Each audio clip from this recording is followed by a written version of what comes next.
Deuteronomio Kapitulo 3. Ang paglupag kay Og. Nang magkagayo'y pumihit tayo, at ating sinampa ang daang patungo sa Basan, at si Og na hari sa Basan ay lumabas laban sa atin, siya at ang buong bayan niya, sa pakikipagbaka sa Edrei. At sinabi sa akin ng Panginoon, huwag mong katakutin siya, sapagkat aking ibinigay sa iyong kamay siya, at ang kanyang buong bayan, at ang kanyang lupain, at iyong gagawin sa kanya ang gaya ng iyong ginawa kay Sehon na hari ng mga Amorreo, na tumahan sa Hizban. Gayon din ibinigay ng Panginoon nating Diyos sa ating kamay si Og, na hari sa Basan, at ang buong bayan niya, at ating sinaktan siya hanggang sa walang natira sa kanya. At ating sinakop ang lahat niyang mga bayan ng panahong yaon, walang bayan na di sinakop natin sa kanila, 6 na pang bayan ang buong lupain ng Argob, ang kaharian ni Og, sa Basan. Ang lahat ng ito'y mga bayang nakukutaan ng matataas na kuta, na may mga pintuang bayan at mga halang, bukod pa ang napakaraming mga bayan na walang kuta. At ating lubos na nilipol, na gaya ng ating ginawa kay Sehon na hari sa Hizban, na lubos nating nilipol bawat bayan na tinatahanan, 10 ng mga babae at ng mga bata. Ngunit ang madlangkawan at ang nasamsam sa mga bayan ay ating dinala. At ating sinakop ang lupain ng panahong yaon sa kamay ng 2 hari ng mga Amorreo na nasa dako roon ng Jordan, mula sa libis ng Arnon hanggang sa bundok ng Herman. Na siyang Herman ay tinatawag ng mga taga-Sidon na Sirion, at tinatawag ng mga Amorreo na Senir. Lahat ng mga bayan ng kapatagan, at ang buong Galaad, at ang buong Basan, hanggang Salcha at Edrei, na mga bayan ng kaharian ni Og sa Basan.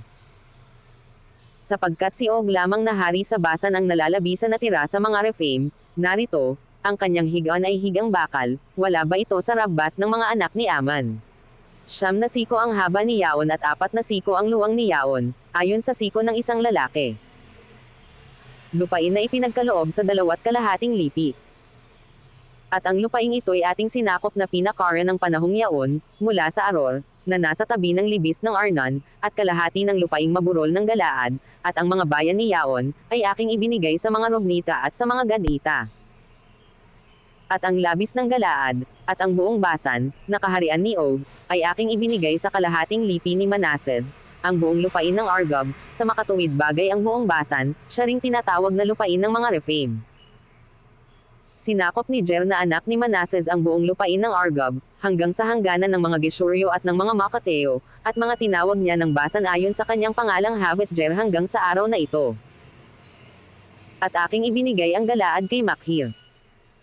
At sa mga Rognita at sa mga Gadita ay aking ibinigay ang mula sa Galaad hanggang sa libis ng Arnon, na siyang kalahatian ng libis, na pinakahangganan ni Yaon hanggang sa ilog Jabok, na siyang hangganan ng mga anak ni Aman.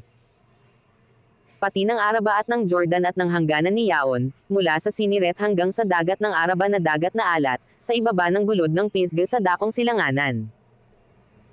At kayo'y aking inutusan ng panahong yaon, na sinasabi, ibinigay sa inyo ng Panginoon ninyong Diyos ang lupaing ito upang ariin, kayo'y daraang may sakbat sa harap ng inyong mga kapatid na mga anak ni Israel, lahat ng taong matapang.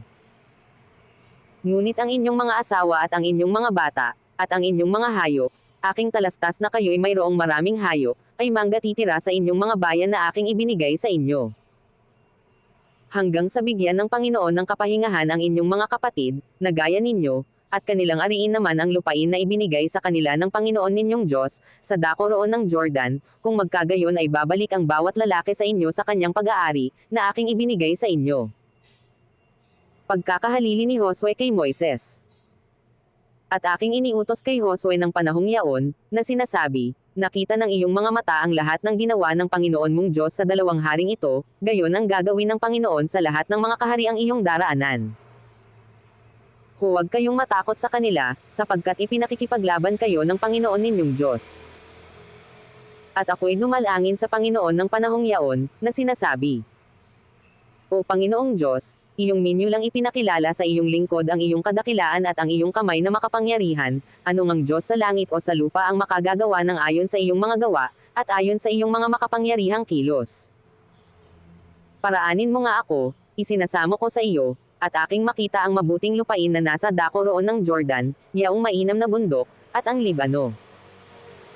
Ngunit ang Panginoon ay nagalit sa akin dahil sa inyo, at hindi ako din inag, at sinabi sa akin ng Panginoon, Siya na, huwag ka nang magsalita pa sa akin ng tungkol sa bagay na ito. Sumampa ka sa taluktok ng pisga at ilinggap mo ang iyong mga mata sa dakong kalunuran, at sa dakong hilagan, at sa dakong timugan, at sa dakong silanganan, at masdan mo ng iyong mga mata, sapagkat hindi ka makatatawid sa Jordang ito. Ngunit pagbilinan mo si Josue, at palakasin mo ang kanyang loob at palakasin mo siya, sapagkat siya'y daraan sa harap ng bayang ito, at kanyang ipamamana sa kanila ang lupain na iyong makikita. Sa gayo'y tumahan tayo sa libis, na nasa tapat ng Beth Peor.